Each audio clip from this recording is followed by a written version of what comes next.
कोई कहता है कि यह संगठन केवल सनातन धर्म को मानता है और मुसलमानों का विरोध करता है, और कोई कोई तो यही कह देता है कि यह संगठन भारत का ही विरोध करता है। इस संगठन के बारे में तरह तरह की बातें प्रचलित हैं, पर आज हम जानेंगे कि आरएसएस की असलियत क्या है। यह वीडियो शुरू करने से पहले मैं आपको बता दूं कि मैं किसी संगठन या धर्म का पक्षधर नहीं हूं।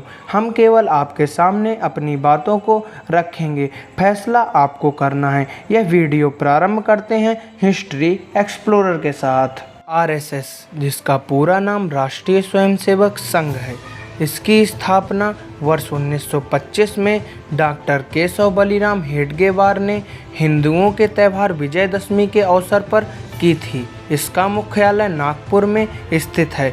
वर्तमान समय में संगठन के प्रमुख माननीय मोहन जी भागवत हैं।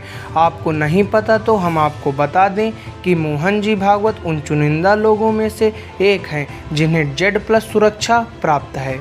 पर अन्य संगठनों द्वारा आरएसएस के ऊपर सदैव ही यह सवाल उठाया गया है कि उनकी देश के विकास में क्या भूमिका है। तो आइए उन 5 कार्यों की बात करें जिसके आधार पर आप तय कर सकेंगे कि आरएसएस की सच्चाई क्या है।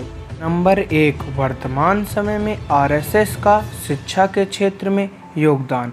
बात करें आरएसएस की तो आपको विद्या भारती के बारे में बताना आवश्यक होगा, क्योंकि यह आरएसएस की ही एक शाखा है। संपूर्ण भारत में लगभग इसके 13,000 विद्यालय हैं। इसमें तकरीबन 35 लाख छात्रों को शिक्षा प्रदान की जाती है, और यही नहीं, इन विद्यालयों में सभी धर्मों के लोग पढ़ते हैं। और मैं बताते हुए आपको बड़ा प्रसन्न हूँ कि वर्तमान समय में मैं भी इन्हीं विद्यालयों में से शिक्षा प्राप्त कर रहा हूँ। नंबर 2, कश्मीर सीमा पर निगरानी। आरएसएस की एक बड़ी उपलब्धि रही है कि उसने 1947 से ही भारत पाकिस्तान कश्मीर सीमा पर निगरानी का काम किया है। अचंभे की तो यह बात है कि उस समय ना तो यह काम भारत के प्रधानमंत्री नेहरू कर रहे थे, ना ही यह काम स्वतंत्र कश्मीर के राजा हरि सिंह, लेकिन आरएसएस के स्वयंसेवक वहां डटकर कार्य करते रहे। और जब जब पाकिस्तान ने यहां घुसपैठ करने की कोशिश की तो आरएसएस के स्वयंसेवकों ने जमकर उनका सामना किया और भारतीय सेना के साथ मिलकर लोहा लिया।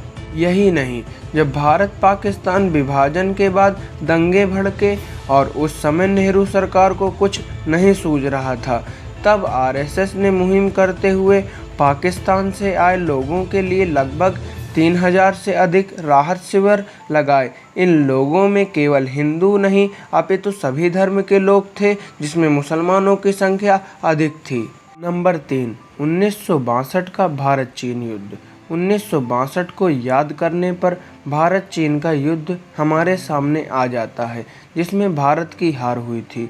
लेकिन इस युद्ध में जिस प्रकार आरएसएस के स्वयंसेवक भारतीय सेना की मदद के लिए देश भर से आ गए थे, वह आज भी नहीं भुलाया जा सकता। वहां गए स्वयंसेवकों ने सैनिक मार्गों की सुरक्षा, प्रशासन की सहायता, सहायक सामग्री को जरूरतमंदों तक पहुंचाने का काम किया था। आरएसएस का कार्य इतना सराहनीय था कि जवाहरलाल नेहरू को 1963 में गणतंत्र दिवस के अवसर पर आरएसएस को निमंत्रण देना पड़ा था।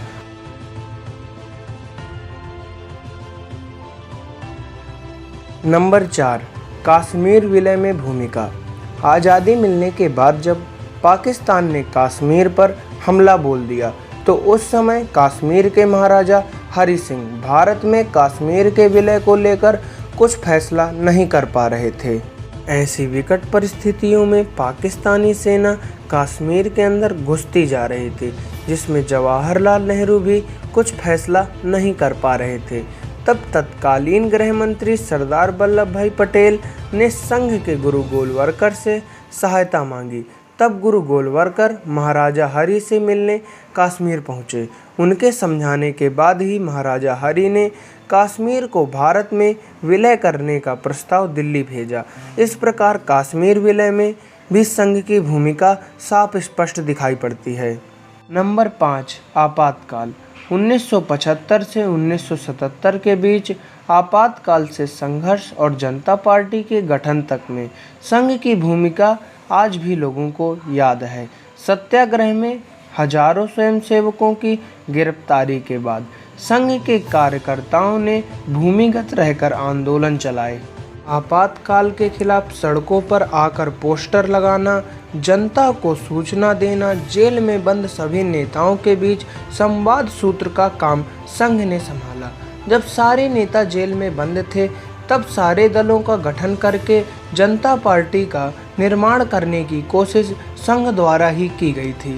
तो भाइयों, अब 5 फैक्ट्स आपके सामने हैं और आप निर्णय करने में सक्षम हैं कि गलत क्या है और सही क्या।